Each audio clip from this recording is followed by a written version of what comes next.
I'm Ken Leon Guerrero, community advocate for the past 12 years and currently a candidate for the 36th Guam legislature. We are 12 days away from the primary election and a lot has changed over the last couple of days. To begin with, the governor put the island back in P-Corps 1, putting an additional number of people out of work, forcing a number of small businesses to close their doors, and many of them will be closing their doors forever. I find it ironic that the decisions being made to shut down the economy are being made by people who will still get paychecks every 2 weeks, regardless of whether the economy opens or not, unlike the nearly 40,000 people who are sitting at home wondering if they will ever go back to work within the next year or two. As this drama unfolds, we are reminded of the words of Mark Twain that will continue to ring true, especially in the time of COVID, when he said, "No man's health, wealth, or property are safe while the legislature is in session." With this second shutdown of the economy, we know a number of things. The first thing we know is that the number of unemployed will get larger and continue to grow. We know the number of businesses that will shut their doors forever will continue to grow. And whether the governor and the senators believe it or not, government revenues will drop. We cannot depend on the federal government to bail out Guam forever. This is going to force either another tax increase, because we know the governor and the senators are reluctant to streamline government in Guam. But what concerns me more is the specter of the coming wave of evictions, foreclosures, and repossessions that are coming soon. It's not a question of if, it's a question of when. And if it does happen, I'm worried that our homeless crisis could be as big, if not bigger, than Hawaii's. Because unlike Hawaii, which has other industries other than tourism, Guam has one industry: tourism.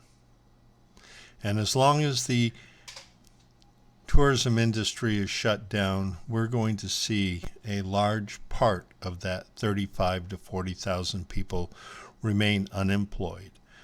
The unemployment assistance runs out December 31st, and the legislature hasn't done anything to replace it. And the moratorium on evictions and foreclosures has expired. It's only a matter of time before we start seeing the same thing happen here on Guam that we're seeing happen in Hawaii, California, and thousands of other cities around the mainland. This second round of P-Corps 1 is making a bad situation worse. Right now, the Adelup is closed. The Guam Congress building is closed. Revenue tax is closed. Schools are closed. Airport administration is closed. Even the police department is closed. And the Guam National Guard is closed. In fact, one thing that's really making the bad situation worse is the DOL, Department of Labor, unemployment assistance centers are closed, preventing people who desperately need money from getting the money they need to put food on the table and to help prevent themselves from getting evicted. That's why I maintain that as a group, the 35th legislature is asleep at the wheel. I mean, with the pandemic, the shutdown of the island's economy, the shutdown of the government, thousands of people who have yet to get their stimulus checks, haven't gotten any unemployment payments, and now those centers are shut down. What are the current bills being introduced in the legislature to address the needs of the people of Guam? Well, not much, frankly. I mean, we have Bill 385, which is going to require Department of Revenue and Taxation to issue an RFP for a pilot robotic process automation program. The legislature has no business messing around in what is basically an executive function. This is what I call a headline bill. And of course, two of the biggest headline grabbers when it comes to legislation, worthless legislation, are Tina Rose Munoz Barnes and Jose Pito Terlaje. Not to be outdone, Sabina Perez introduced a bill that wants to have a seller disclosure statement attached to real estate. Nice idea, wrong time.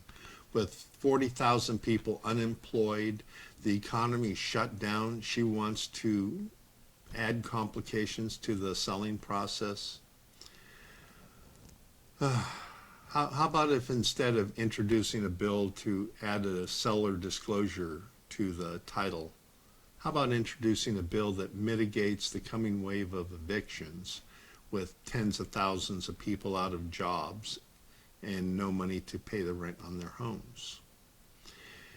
Once again, Pito and Tina and a few others have jumped on the headline bandwagon with an act to appropriate money to conduct a study relative to enhancing benefits for peace officers in the defined benefit retirement system. At a time when 2/3 of Guam's employees are out of work and wondering if they'll ever go back to work, is this really the time to introduce legislation to improve the retirement benefits of a group of people who probably are not going to be retiring anytime soon? How about introducing legislation to divert some of the CARES Act funds to providing the $400 additional unemployment assistance that President Trump has put on the table? I mean, that 3-to-1 match will put hundreds of millions of dollars back into Guam's economy. And we need to do something with those CARES Act funds, because the CARES Act funds have to be committed before December 31st. And right now it's just sitting in government of Guam with dubious earmarks. Here's another bill that I think is a waste of time. A bill 377 to direct the Attorney General to issue his opinions in a timely fashion. What we should do here is just eliminate an elected Attorney General and recognize the fact that he is an agent of government of Guam and he represents government of Guam. And instead of electing an Attorney General, let's elect a public prosecutor. That way we will have someone answerable to the citizens of Guam. And here's my favorite, Bill 373, another bill to ban biodegradable bags. With 40,000 people out of work, tens of thousands of people in danger of being evicted, is this really the time to talk about a biodegradable bag bill? I would be more interested in seeing legislation taking $17 million out of the CARES Act fund to pay for residential trash collection for 1 year, so the 35,000 people who are unemployed will not have to worry about throwing trash in the jungle. And that's happening right now. The other day on my way home, I saw a car back up to the jungle here in Santa Rita, and by the time I turned around and got to the site, they were gone, but when I looked over the hill, I could see 4 trash bags and a microwave oven. This is not the time to hold session about banning biodegradable trash bags. And Bill 379, giving the Guam Election Commission full autonomy over spending their budget. Basically, it's a bill giving the Guam Election Commission their own checkbook so they can write checks off their budget without having to go through Department of Administration. You know, we're in the middle of a pandemic. We have an election coming up. I would have been more impressed if instead of this a bill was introduced to make voting in the general election safer. Back in April, I sent a petition to the Guam Election Commission requesting mail-in vote options for 2020 because of the COVID. But it turns out that Guam politicians don't trust Guam voters. As we saw by their vote to keep the primary election on schedule for purely political reasons, the bulk of the existing senators in the 35th legislature are willing to risk our health, our parents' health, and our children's health, just so that they could continue with the primary election as a way to punish Mike St. Nicholas for swearing loyalty to the people of Guam instead of swearing loyalty to the Democrat Party of Guam. Think about it. If COVID is serious enough to shut down the economy, shut down the government, shut down the school systems, and to shut down all non-essential businesses, to shut down restaurants and bars from dine-in and takeout only, and to ban groups larger than 25 people, then logic would say then we should probably cancel the primary election since only a small number of races are contested and just go on to the general election. Logic would tell you that, but politics don't tell you that. So if the island's economy is shut down for public safety, you can't have a primary election. If it's safe enough to have a primary election, it's safe enough to reopen the local economy. The governor can't have it both ways, but she's trying to, purely from political party reasons. You see, voting in a time of pandemic is risky, and for some people it's dangerous. People that suffer from chronic diseases like cancer, diabetes, high blood pressure, cardiac disease. And it's also dangerous for multi-generational households where you have 2 or 3 or 4 generations living under the same roof. It's also dangerous for households with children. As we've seen in the news lately, they are discovering that children are catching this as easily and spreading it as easily as adults do. But here on Guam, our politicians are so obsessed with party politics that they willingly disregard the lessons learned during the primary season in the United States. I mean, after Wisconsin, there was a big spike in increase of COVID infections. It was traced back to the primary election. Georgia's primary election was a catastrophe and saw a surge in COVID-19 cases. And this is what voting looks like during the primary elections in the mainland. Long lines of people standing in close proximity out there in the weather, the elements, rain, heat. And we're going to see the same thing here on Guam because the Guam Election Commission only has the capacity to do 4,720 in-office votes. And we're 12 days away and we're nowhere near that 4,700 number. So basically what's going to happen here is somewhere between 20 and 30,000 people, if that many vote, are going to have to go to the voting places, stand in longer lines because of social distancing, and stand in longer lines longer because the process of sterilizing tables and voting equipment and booths, it takes about 20 minutes to vote per person. So that means that each booth will be able to process 3 people an hour. And there's typically between 4 and 8 booths in a polling system, at least in the polling stations I've been in. So we're probably going to have a very, very low turnout unless politicians do the right thing. But this close to the primary election and with the hardening of the attitudes we've seen both in Adelup and in the 35th legislature, I don't expect them to do the right thing. Because if they did do the right thing, they would have done like many other states did in the United States and put in mail-in voting for the 2020. Right now, 26 states allow vote by mail with no excuses.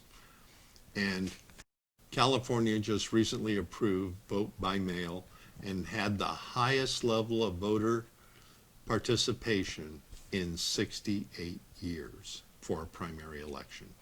Ohio saw the same thing. In their primary election, they went to mail-in vote. Nebraska saw a 66% increase in primary election voter participation due to mail-in voting. And Hawaii had their highest primary voter turnout since 1994. And 99% of those voting in the Hawaii's primary, again, the largest turnout since 1994, and 99% voted by mail. Washington State, a vote by mail state, had the largest primary voter turnout in 50 years. Colorado also set a primary record for voter turnout, and 99% of those voting in Colorado's primary elections did so using the mail. North Carolina, more than 50% of the voters requested mail-in primary ballots, and Michigan had another record-breaking primary election with more than 66% of votes cast by mail. Minneapolis also had a record voter turnout for the primary. 65% of those votes were cast early by mail. Florida's Democrat primary saw an increase in voter turnout with 1.2 million of 1.7 million Democrat primary election votes cast by mail. 70% of the votes in the Florida primary election on the Democrat side were cast by mail. Even President Trump, now a resident of Florida, voted by mail in Florida's primary election. And what's funny, he voted in Palm Beach County. And 160,000 other Palm Beach County voters also requested vote by mail ballot in Florida's primary election.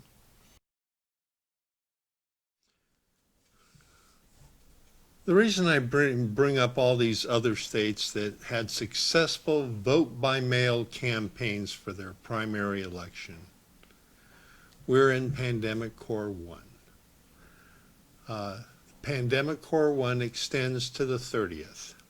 Our primary election is on the 29th. But I don't expect any common sense to break out among our politicians or our governor and do the smart thing and the right thing for the people of Guam, which would be to cancel the primary and have everybody go straight to the general. They're too vested in their primary games. But I'm hoping that one of the senators introduces a bill, and the majority of them support it, to allow vote by mail in the general election. Because the more people vote, the better our government becomes, the stronger our democracy is. But the way things are going right now, I don't expect a very good turnout for the primary election in less than 2 weeks, simply because of the lockdown and the COVID fears, the very real COVID fears that people have out there. If it's serious enough to shut down the government, serious enough to shut down the economy, serious enough to send hundreds, maybe thousands of small businesses into bankruptcy, then it's serious enough that we need to make sure that the voters of Guam are safe. And the way we make sure that the voters of Guam are safe is that we introduce and pass legislation at the legislature, the 35th legislature, to allow a vote by mail option for the general election. I know that if I was a senator now I would be introducing it. And if I'm lucky enough to get into the 36th Guam legislature, it's definitely part of a package of election reform I plan to introduce. I'm Ken Leon Guerrero. I'm encouraging everybody to vote smart and vote safe. Call 477-9791 and make an appointment with Guam Election Commission today. This has been a voter education presentation by Ken Leon Guerrero, Republican candidate for Senator for the 36th Guam Legislature. I'm number 4 on the Republican ballot.